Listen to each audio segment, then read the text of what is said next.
लग चुकी है तलब मंजिल पाने की। खुद को आग में झोंक देंगे। ठोकरें कहती है मारे जाओगे। हौसले कहते हैं देख लेंगे। इन्हीं उक्तियों के साथ स्टार्ट करते हैं हम टेली क्राइम। और आज का हमारा कंसेप्ट है एक्चुअल एंड बिल्ड क्वांटिटी।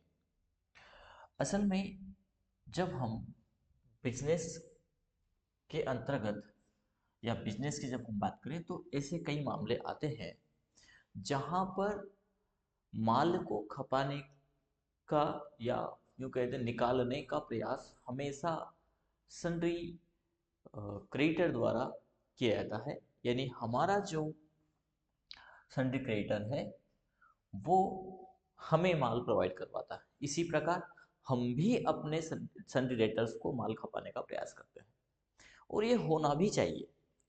तो यदि हमें इस प्रकार के कंसेप्ट लागू करने हो तो टैली में कैसे करें, किस प्रकार के, उसकी हम बात करते हैं।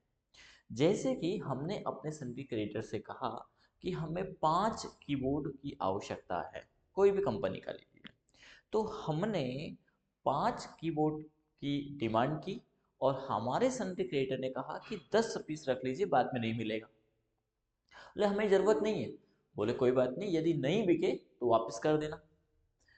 अब इस मामले में हमारी शर्त रहती है कि हम अभी आपको जो पैसा है वो 5 का ही देंगे। यदि 5 कीबोर्ड बिक जाएंगे तो हम पैसा दे देंगे, नहीं बिके तो वापस कर देंगे। क्योंकि हमारे साथ में हमारे सन्ड्री क्रिएटर ने भी यही कंडीशन हमें कही कि यदि नहीं बिके तो पैसा वापस, सॉरी, माल वापस कर देना। तो इस प्रकार के मामले को टैली के अंतर्गत हम कैसे सेट करें, उसके लिए कंसेप्ट दिया है use separate and actual bill quantity. ठीक है, तो ये फीचर हमें ऑन करना है और इसके बाद हम यहाँ पर एंट्री करेंगे। तो इसको ऑन करने के लिए F11 प्रेस करिए और F11 के अंतर्गत आपको लास्ट में ऑप्शन मिलेगा use separate actual and bill quantity option. इस ऑप्शन को यस करिएगा। यस करने पर आप जब वाउचर एंट्री कर रहे होंगे तब आपको एक ऑप्शन यहाँ पर मिलेगा। जैसे हम परचेस की बात करें, ये क्लास के अंतर्गत भी मिलेगा और बिना क्लास के भी, जैसे CGST जैसी क्लास की हम बात करें तो इसमें भी यहाँ पर ये मिलेगा। अब हम इसका एग्जाम्पल लेते हैं और एग्जाम्पल जो है वो क्या कहता है, 88 वाली एंट्री में दिया, गायत्री कंप्यूटर से 5 लॉजिटेक कीबोर्ड परचेस किए, लेकिन गायत्री कंप्यूटर ने यह कहते हुए 10 कीबोर्ड पहुंचा दिए कि जब बिक जाए तब पैसा दे देना, आगे इसमें और जोड़ सकते हैं, नहीं तो माल वापस कर देना। यानी अभी हमें पैसे की देने की आवश्यकता नहीं है। ठीक है, तो इसको हम रिकॉर्ड करते हैं टैली के अंतर्गत। यहाँ पर सिलेक्ट करेंगे हम गायत्री कंप्यूटर, कंट्रोल से एक्सेप्ट कर दीजिएगा, कंट्रोल से एक्सेप्ट कर देंगे और चूंकि कंट्रोल एच प्रेस करना है, आइटम इनवॉइस में इसको लेना है।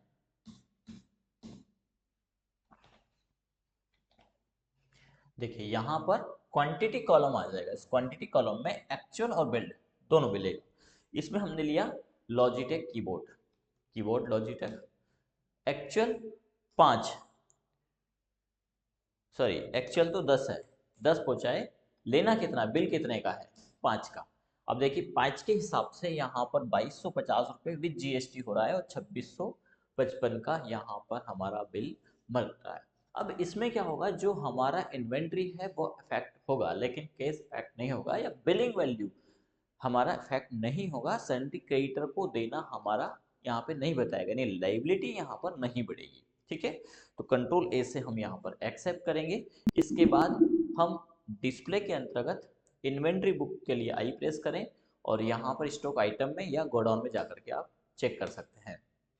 ठीक है, मेन लोकेशन में यदि आप कीबोर्ड को देखते हैं तो यहाँ पर हमारे पास लॉजिटेक के कीबोर्ड अब बता रहा है 20 पीस, जो कि पहले थे 10 पीस। ठीक है, तो यहाँ पर हमने लिए 10 है, सॉरी पेमेंट हमारा 5 का है और आया हमारे पास 10 है। यदि हम गायत्री कंप्यूटर को देने की बात करें पैसे की, तो उसकी जो लाइबिलिटीज आएगी, या तो बैलेंस शीट में भी हम देख सकते हैं,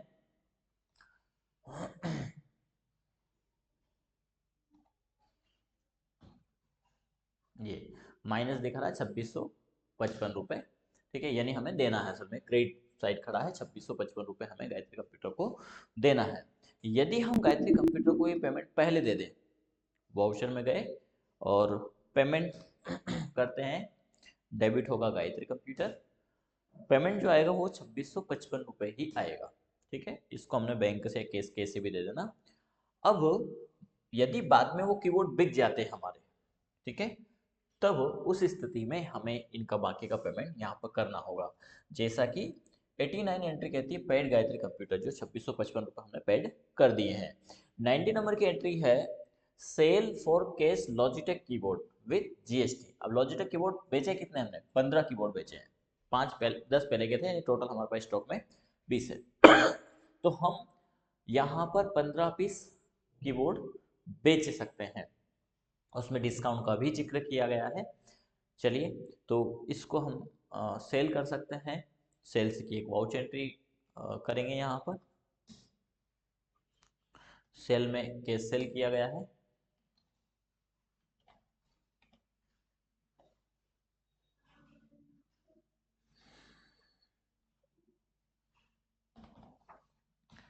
कीबोर्ड लॉजिटेक, एक्चुअल में कितना, तो यहाँ पर ऐसा कंसेप्ट तो नहीं है, हम भी ऐसा लागू कर सकते हैं, 15 ही है और बिल भी वही बनना है, ठीक है। तो अब हम यहाँ पर ये आइटम बेच सकते हैं। अब इसमें इंक्लूसिव जीएसटी लगा है, वैसे 850 का हमने बेचा है, यानी यहाँ पर 15 पीस 12,700, 15,045 रुपये का बिल बनना चाहिए। सॉरी, लॉजिटेक कीबोर्ड 480 रुपये का बेचा है और यहाँ पर 850 आ रहे हैं,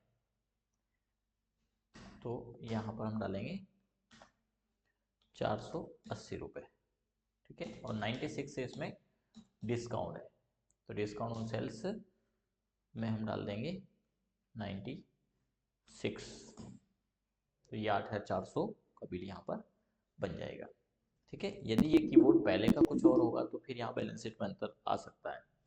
फिलहाल के लिए अगला जो कहता है, हमने सेल की एंट्री यहाँ पर कर दी है 8,400 की, update old Gayatri computer purchase entry and paid 2650। अब क्या करना है कि जो हमने यहाँ पर 10 कीबोर्ड लिए थे, 5 का पेमेंट किया था, 5 का भी नहीं किया है, तो या तो हम उसको रिटर्न कर दें, या फिर हमने कहा कि हमने तो बेच दी, अब हमारे पास स्टॉक में 5 ही कीबोर्ड बचे हैं, हमें उसको खरीदी में डालना है, तो फिर से हमें उस एंट्री को अपडेट करना होगा। इसके लिए आप डिस्प्ले के अंतर्गत जाइए, डे बुक के अंतर्गत, और यहाँ पर आप गायत्री कंप्यूटर वाली एंट्री सेलेक्ट कर लीजिए, ठीक है। और यहाँ पर क्या करना है कि इस एंट्री में जाकर के एक्चुअल और बिल्ड दोनों आप 10 कर देंगे।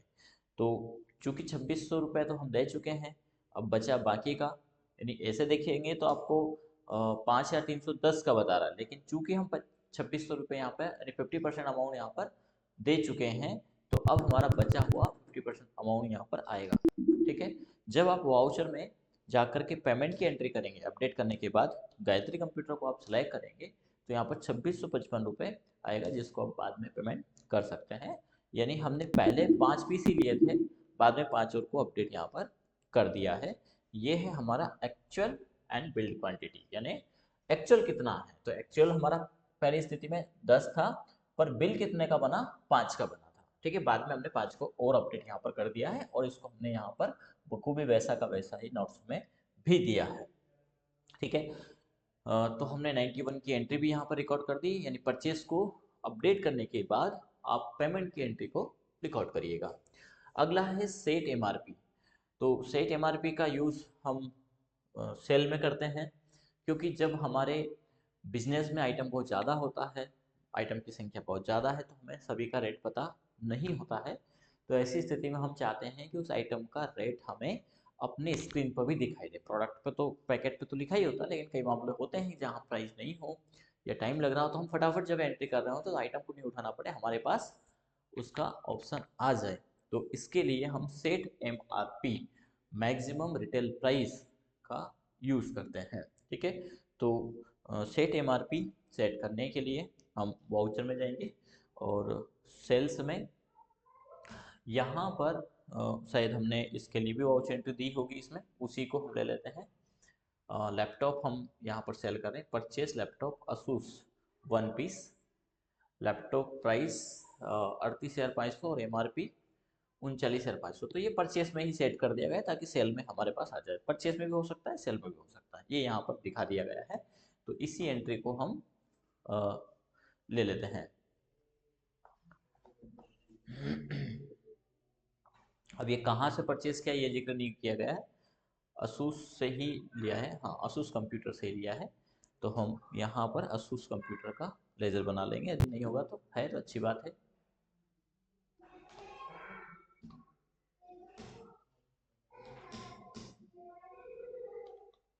नहीं है तो अल्ट सी से असूस कंप्यूटर का लेजर बना लेंगे। सन्ड्री क्रेडिटर कंट्रोल ए से एक्सेप्ट करेंगे, कंट्रोल ए करेंगे और कंट्रोल ए करके परचेस में जाएगा परचेस अकाउंट। यहाँ पर लेंगे हम लैपटॉप असूस, असूस से असूस का ही लैपटॉप लेना है जो हमारे पास बना होगा। 1 पीस 38,500, लेकिन MRP हमें सेट करना है। तो MRP के लिए क्या करेंगे, इस आइटम पर कंट्रोल एंटर करिएगा और आइटम के ऊपर जा कर के यहीं पर है तो है ये इन्वेंट्री आइटम खुला हुआ, आइटम क्रिएशन स्टॉक अल्ट्रेशन, यहीं पे जा कर के आप F12 प्रेस करिएगा और यहाँ पर आपको मिलेगा सेट MRP का ऑप्शन।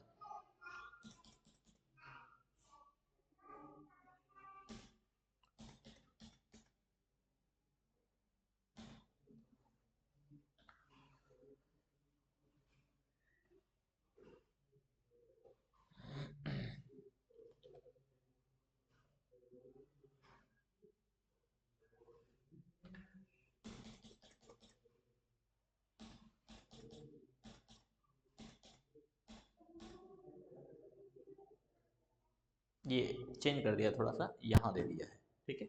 तो प्रोवाइड MRP डिटेल, इस ऑप्शन को यस करेंगे।